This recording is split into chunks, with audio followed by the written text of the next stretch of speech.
Mortgage rates finally getting a little bit of relief. You know, Jerome Powell, we got to give it to him. He didn't come out gun blazing. He did not. He was not as hawkish as we thought. Stubborn, but hey, he could have come out, pounced on us, dropped the hammer, been hawkish, been ridiculous, started saying stupid stuff. Because this week, as I released this week, a lot of Fed officials are talking. These Fed officials like to talk as their, you know what, their backside. But here's the problem, guys. I'm gonna go back to this again and again and again. As I sit here and make this video week over week over week, we just look at the data. Some inventory in some states is starting to rise. You're starting to have your YouTubers and your people say, oh my God, there's a housing crash coming in Florida and Texas. But that's not what I'm focused on. We are starting to get inventory to go up a little bit at a time, a little bit, not much, not everywhere. We're starting to see that consumer. Look, you're a consumer, you're watching this. You're watching what you spend. You're focused. You're also wondering, man, my buddy just lost his job. I wonder if I could lose mine. You also realize you're probably not gonna sell your house because these rates are staying higher for longer. You're also realizing shit's just expensive out there. Then we get news that the GDP missed. Then we get news that McDonald's, Starbucks, and all these other companies had bad quarters. The consumer of $50,000 below is starting to soften. Basically, we're getting signs. The job market's a little bit weaker. And this is what I will say to you, and I will keep saying this as many times as I have to, because eventually we're gonna come back to this point. We're gonna meet here, guys, everybody. I don't care. This isn't about politics. This is about reality. The reality is that we have full employment in this country. Supposedly the economy's not doing terrible. Supposedly, but we as a country do not have a balanced budget. We have excess of trillions of dollars that we're going to spend this year. Why are we spending so much money? We are stealing from my kids' to afford all this shit. And I'm having you stop and think about this.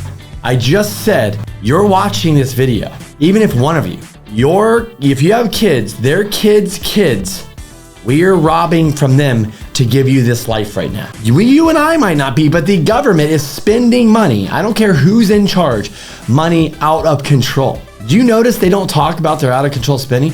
Do you notice they talk about that they want to cut back? Do you also know the smartest, richest, famous people that go on CNBC, economists, all these people, their biggest concern is the money that was printed in out of control spending. Remember, QE, quantitative easing. Mr. Bernanke came out and said before he started it in 2008, whenever the day was, that this is temporary. And the Fed's balance sheet then was 800 million, and they're going to bring it back there. My friends, the Fed balance sheet is not 800 million. I don't know exactly what the number is, but I think it's around 10 trillion. We're spending out of control. We don't have this money. What are we going to do about it? It's frustrating. It's annoying because there's all these politicians that want to get reelected that are in charge of pissing our money away. I talk to clients here in California. The government here in California, they want to come after the homeowner. The landlord, the person that owns the property, and say it's your problem, your fault for rent control. Not us, but you, because you raised the rents. Why are rents going up now? Why are renters getting screwed? They can't buy houses. Why don't we have more houses available? Why don't we have more rental units? Why do we print money and give it to other places around the world, but we don't take care of our own? Why is the government not building their own buildings here in California? Go build 1 million units in California. Pay cash and charge rent and have a third-party professional management company manage them. And that will give you revenue. And then you save that money and then you go build more units. How did a real estate guy go from a 2 unit to thousands of units? But you want to blame us. You want to blame the people. So at the end of the day, folks, this is about elections. This is about politics.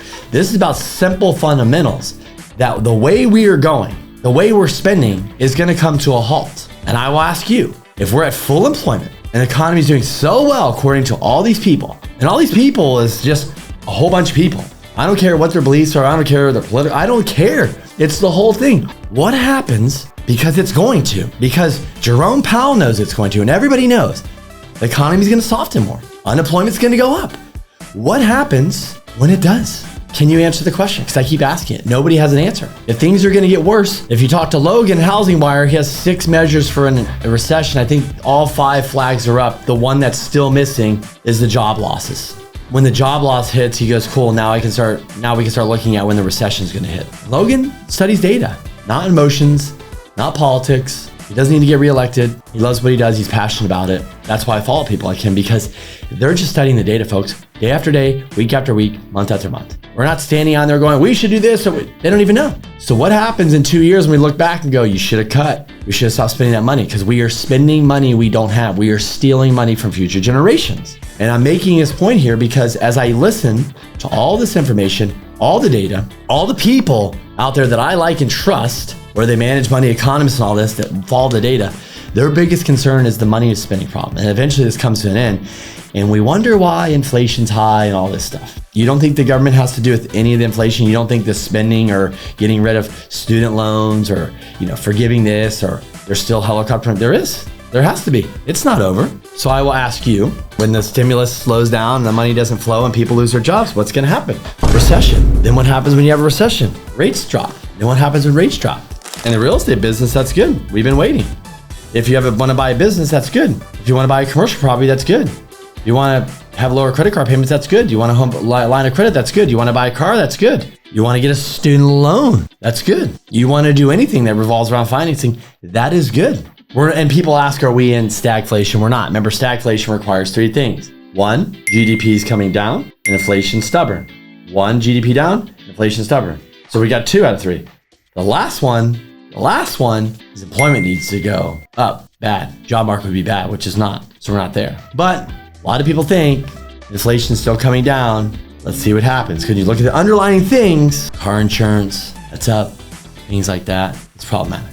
But when you step back, let's be honest, guys, just step back and think about the world we live in. Go back to 2018-19. A lot of shit going on. We would have had a recession for sure, probably in 2020 regardless, because we were set up for that. COVID, yes, it was real, but the money printing was fake because they used all that money to cover up a lot of things, pay down a lot of things. But remember, now we're paying the piper.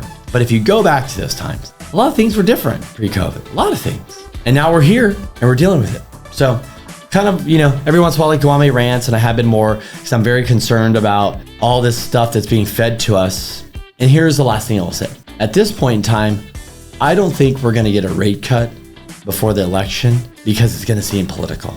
Can you believe that? I think that if we get the rate cut, it's going to be seen as a political move and not the Fed's actually wanting to. So now we might have to wait till after the election. But we will see. Maybe I'm wrong. That's kind of what we're hearing. That's what I'm hearing. That's what I'm seeing. But that's here nor there.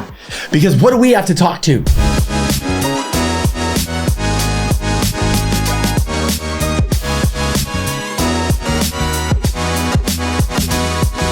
Welcome back. Yep, it's another week. It's another video.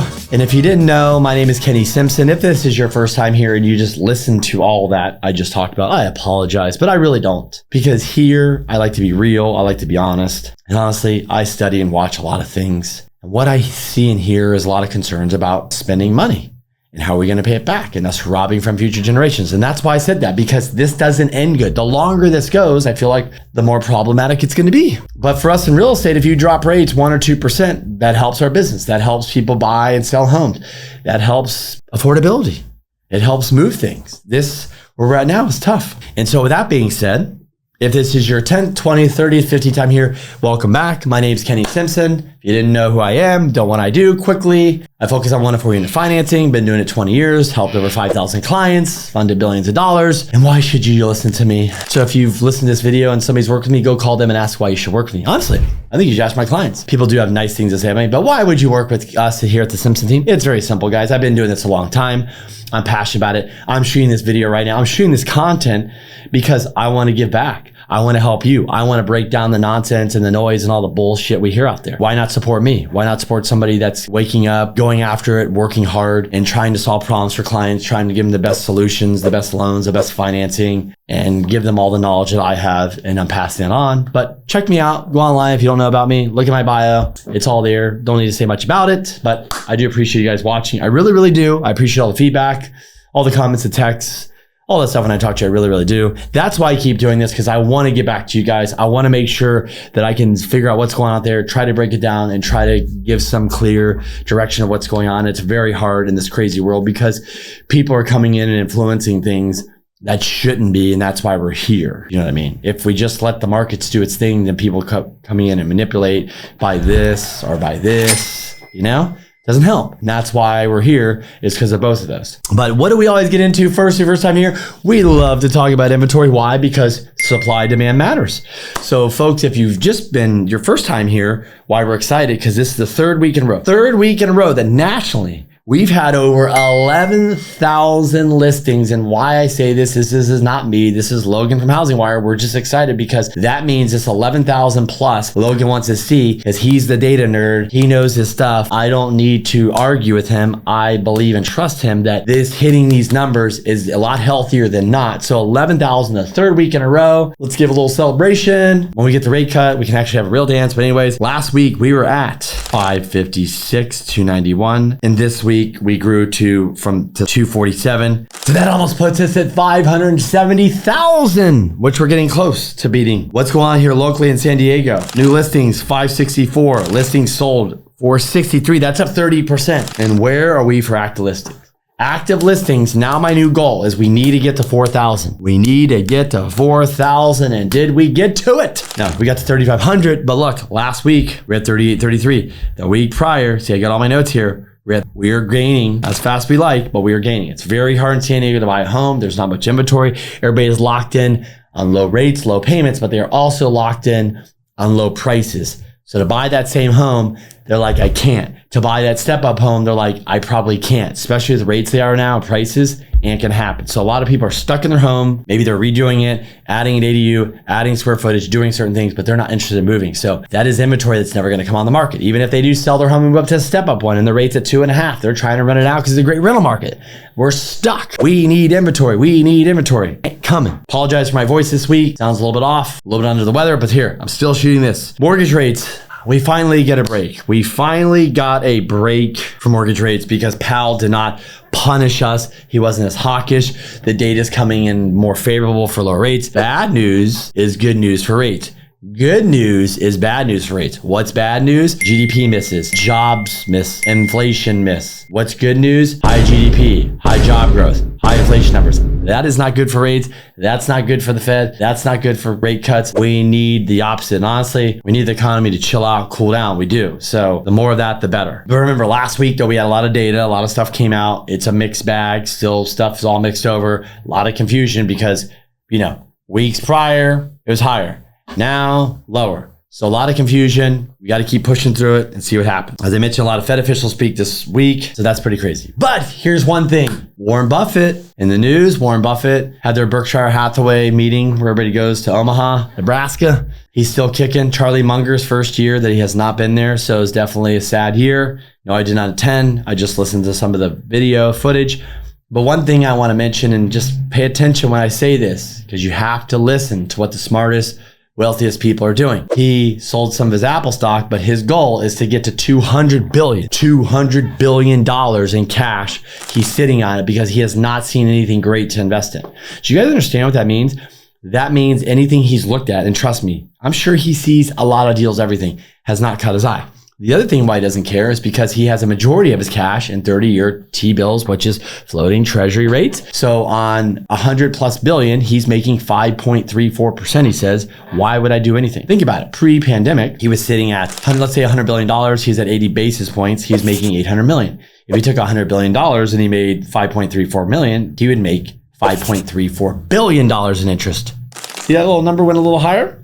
Yeah. So he's chilling in T-bills. And he has no interest in buying anything until it makes sense. Maybe he's waiting for carnage. Maybe he knows it's coming. I don't know. But $200 billion, that's a lot of money. One of the things I want to talk about that comes up constantly, it comes up whether you're renting a unit, comes up if you're buying, is changing a job. What does that mean? What if I change a job and I went from a W-2 to self-employed? Is that a problem? Could be, yes. What if I change a job and I went from, self-employed to W-2? That could work. What if I went for a job and I was paid, salary plus bonus plus overtime, and I go here, what can we use? Look, it's very simple. If you went from a salary to salary, you're in the green. If you went from W-2 to self-employed, could be problematic. Reach out to us. We might have a program. If you went from self-employed to a job, we probably can take care of you. If you went from W-2 salary, bonus, overtime, whatever, any of that stuff, RSU, if you know what I'm talking about, you know what I'm talking about, and you go to your new job and you're getting salary plus commission bonus,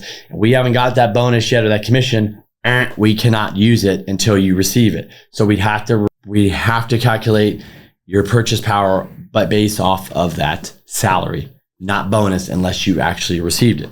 So if you need to wait, you might have to wait because that might push you over to the new threshold. Another scenario that I want to talk about. What if your husband is self-employed and you're the wife and you're W-2'd? And he's self-employed income is you're writing off a lot of stuff, or there's like unexpected expenses, you put a lot of money back into marketing, we can't add back, whatever it is, but your W-2 looks good, but this is weighing you down. We could actually go 12 months bank statements on the business, still go W-2, and still can help you out, get that jumbo, whatever loan done. There's ways around it. That's why the non-QM market's healthy, so we can get those done. So if you are any of those, have those arrangements or having problems not getting this done, went to a bank. If you go to a bank, they're going to tell you no. Go to a broker, call me, I can help you out. But those are some of the things I'm hearing constantly about people are struggling out there. Let's go to a couple videos that I wanted to listen to. Young home buyers are extremely negative on the availability of housing in the country at this point, with 68% calling it non-affordable and only 6% of young Americans saying that housing was both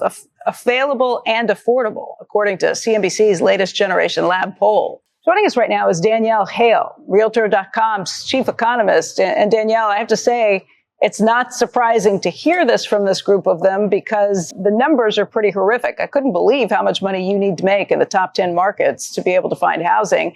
And it's not unique to just those top 10 markets. What's happening? Yeah, so this isn't a new phenomenon. We've been talking about the undersupply of housing for the better part of the last decade. We can see that relative to pre-pandemic levels, housing is down 36% when we look at the for sale market. So there are 36% fewer homes for sale, and home prices have gone up by about a similar margin, 36%.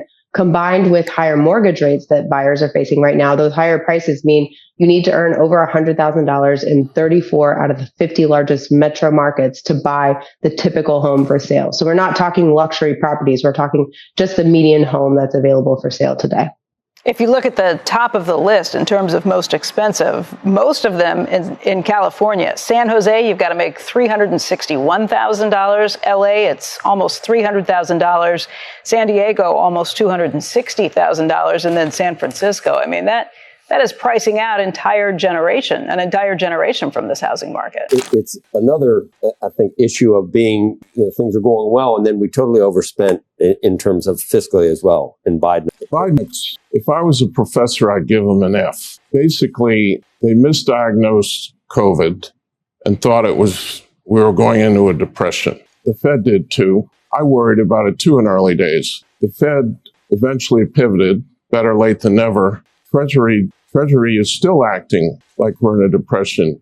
It's interesting because I've studied the Great Depression, and you had a private sector crippled with debt with basically no new ideas. So interventionist policies were called for and were effective. The private sector could not be more different today than it was in the Great Depression. Their balance sheets are fine, they're healthy, and have you ever seen more innovative ideas that the private sector could take advantage of now? You got blockchain, you got AI, you got the whole thing. All government needed to do was get out of their way and let them innovate.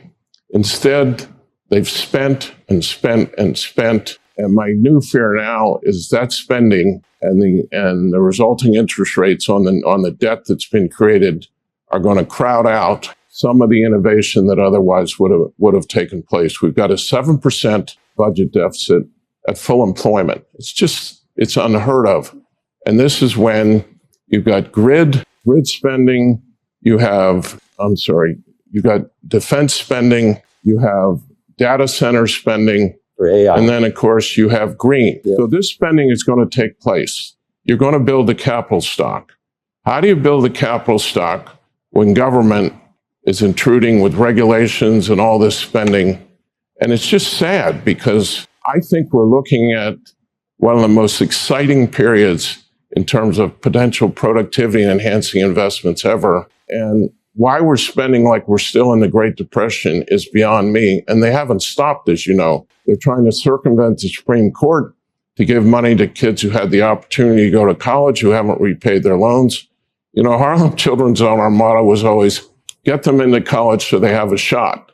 These are kids that went into college, and we're talking about spending hundreds of billions of dollars to put in their pockets. I assume it's because of the election. Even they're now floating ideas for Fannie and Freddie to change the rules so you can refinance. You can take out a second mortgage, and you get to keep the rate on the first mortgage at whatever you did during COVID. There's one spending program or another. We don't need spending right now. We just need the government to get out of the way and let the private sector do its thing. Hey, everyone. That's it for this week.